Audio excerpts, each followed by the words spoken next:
Last 1.5 day strategy बता दो। MCQ की प्रैक्टिस अलग से करनी पड़ेगी क्या? स्ट्रेटजी बता दो, स्पेशली लो की। 2 बार रिवाइज कर लूँ तो चल जाएगा क्या? शुभम सिंगल सर की बुक से मेन रिवाइज कर लूँ तो पास हो जाऊंगा क्या? अच्छा, अगर सिलेबस एक बार पढ़ लूँ तो उससे चल जाएगा, पास हो जाऊंगा ना? तो जी हाँ, यही सब क्वेश्चंस आप सबने मेरे से पूछे थे रिजल्ट के बाद। तो मैं आपको बता दूं, मेरा रिजल्ट आया अभी सितंबर में और मैंने लॉ में 58 स्कोर किए हैं। और इस वीडियो में मैं आपको स्ट्रेटजी बताने वाला हूँ लॉ में कैसे तैयारी करनी चाहिए और कैसे हम बेटर टू बेटर स्कोर कर सकते हैं। अपनी नोटबुक साथ लेके बैठना और उसमें नोट करते रहना इंपॉर्टेंट चीज़ें। लॉ के रिलेटेड मैं बहुत सी इंपॉर्टेंट चीज़ें आपको बताने वाला हूँ इसी वीडियो में। तो वीडियो एंड तक देखना और अपनी नोटबुक लेके बैठ जाना। लॉ की रिवीजन में सबसे पहला काम आपने क्या करना है, जिस भी टीचर से आप पढ़ रहे हो उनकी बुक उठानी है, या आप आईसीआई मॉड्यूल से पढ़ रहे हो तो आईसीआई मॉड्यूल उठाना है। आपने क्या करना है, चैप्टर पढ़ना स्टार्ट करना है। मतलब मान लो, आप मैं एग्जांपल दे रहा हूँ, शुभम सिंगल सर की 250 पेज वाली जो बुक है वो आपने उठाई है। तो उससे आपने क्या करना है, पहले एक चैप्टर पढ़ा, मान लो इनकॉर्पोरेशन वाला चैप्टर है, आपने वो रीड किया। अगर उनकी वीडियो है यूट्यूब पे तो यूट्यूब पे लगा के एक बार सुन भी सकते हो, क्योंकि मैं ये एक्सपेक्ट कर रहा हूँ कि आपकी लेक्चर्स कंप्लीट हो चुके हैं, अब आप रिवीजन फेज में हो। तो आपने क्या किया, वो रिवीजन वीडियो लगाई, सुन ली एक बार। तो उस चैप्टर को अच्छे से रीड कर लिया। सबसे पहला स्टेप तो आपका यही है। ये रिवीजन आपने एंड तक, मतलब पेपर से पहले 2 बार तो मिनिमम करनी है, रीडिंग वाली, जहाँ पे आप बुक को प्रॉपरली रीड कर रहे हो, ठीक है। सबसे पहला काम तो ये है। और दूसरी सबसे बड़ी गलती क्या करते हैं, हम नोट्स तो रीड करके जाते हैं, हम यूट्यूब वीडियोस भी देख जाते हैं, पर हम क्वेश्चन बैंक नहीं सोल्व करते। तो अगला काम क्या करना है, आपको एक क्वेश्चन बैंक लेना है किसी भी टीचर का। अच्छा से अच्छा क्वेश्चन बैंक ले लो, उसका प्रिंट निकलवा लो या बुक खरीद लो। क्वेश्चन बैंक हमने करके ही जाना है, जिससे आपको बहुत अच्छा स्कोर कर पाओगे एग्जाम में। मैंने 58 इसीलिए स्कोर किए क्योंकि मैं क्वेश्चन बैंक मैंने कम से कम 2 से 3 बार सोल्व किया था। आपको क्वेश्चन बैंक उठाना है। मान लो आप चैप्टर कर रहे हो ऑडिट एंड ऑडिटर्स, ठीक है।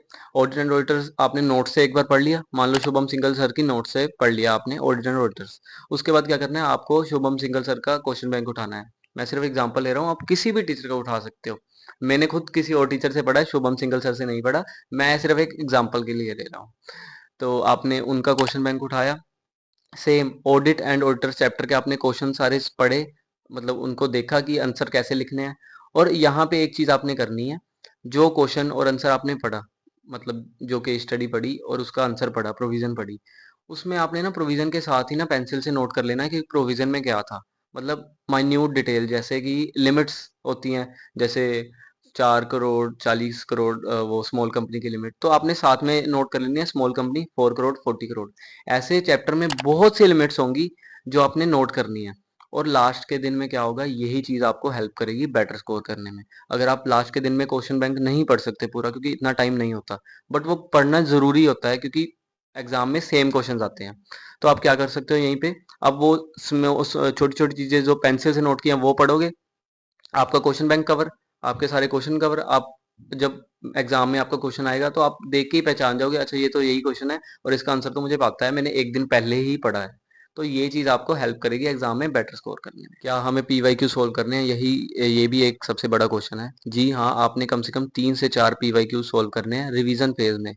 पीवाईक्यू को लास्ट 1.5 डे के लिए मत रखना, रिवीजन फेज में ही 2 से 3 पीवाईक्यू सोल्व कर लेना। अच्छा, मैं आपको बता दूं, पूरी रिवीजन जब एक बार हो जाए ना, उसके बाद पीवाईक्यू उठाना, और आपको पता लगेगा कि जो क्वेश्चन बैंक में आपने पढ़ा है सेम टू सेम क्वेश्चंस उठ के पीवाईक्यू में आए हुए हैं। तो मतलब आपको कॉन्फिडेंस ना यहाँ से लेके यहाँ तक हो जाएगा, क्योंकि आपको पता चल जाएगा कि यार सेम चीजें आती हैं एग्जाम में, हम ऐसी टेंशन लेते हैं, वो तो हम पीवाईक्यू मतलब क्वेश्चन बैंक नहीं सोल्व करते, इसीलिए दिक्कत आती है। तो पीवाईक्यू 3 से 4 सोल्व करने ही करने हैं।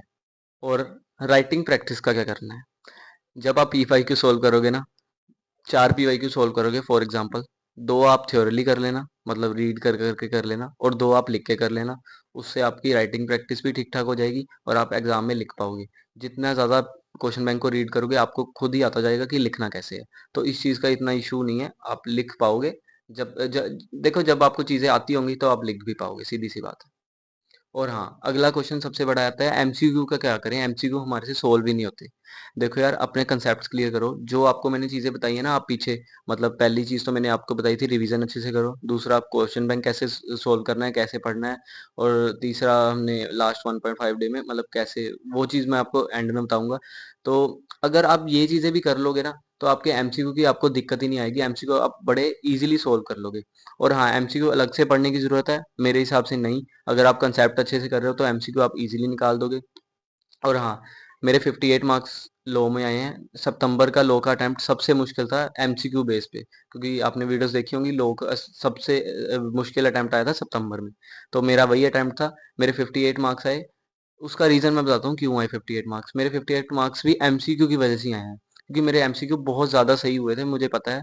क्योंकि मेरी यार कंसेप्ट अच्छे क्लियर थे, लास्ट के दिन में रिवीजन स्ट्रेटजी अच्छी थी, तो मैं अच्छे से कर पाया था एमसीक्यू। तो आप भी कर लोगे, बस अपना ये जो 2 महीने लास्ट के है ना जनवरी के लिए, ये अच्छे से यूटिलाइज करना, रिवीजन फेज अच्छे से यूटिलाइज करना, तो आप इजीली एमसीक्यू कर पाओगे, अलग से प्रैक्टिस करने की जरूरत तो नहीं है। सबसे इंपॉर्टेंट क्वेश्चन आता है लास्ट के 1.5 डे में कैसे पढ़ना है। अब मैंने आपको रिवीजन का बता दिया, क्वेश्चन बैंक का बता दिया, अब आप कहोगे कि सब तो हमने पढ़ लिया, अब लास्ट के 1.5 डे में हम कैसे पढ़ें। अब देखो यार, लास्ट का 1.5 डे है, डे बहुत मतलब दिन टाइम बहुत कम है, पढ़ना तो पड़ेगा। इसमें आप क्या कर सकते हो, जैसे कि एग्जांपल हमने ली थी शुभम सिंगल सर की, आप बुक उठाओगे, उसमें से आप अब अगर कहोगे मतलब 200-250 पेज लास्ट के दिन में पढ़ तो लोगे, पर याद रखने मुश्किल हो जाते हैं। इसीलिए मैंने आपको कहा था कि क्वेश्चन बैंक करना।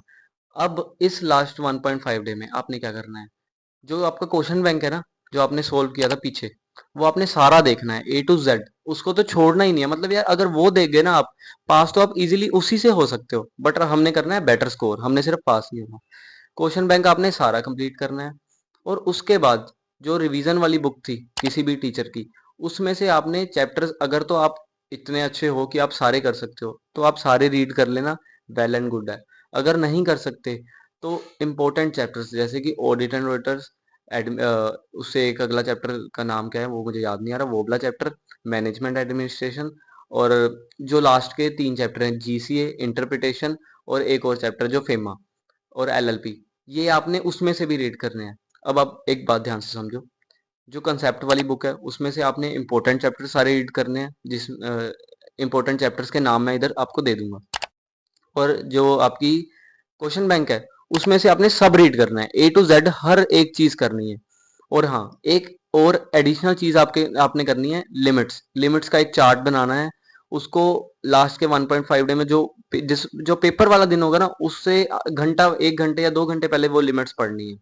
और बिलीव मी, आधे से ज्यादा पेपर लिमिट्स का होता है, आधे से ज्यादा पेपर।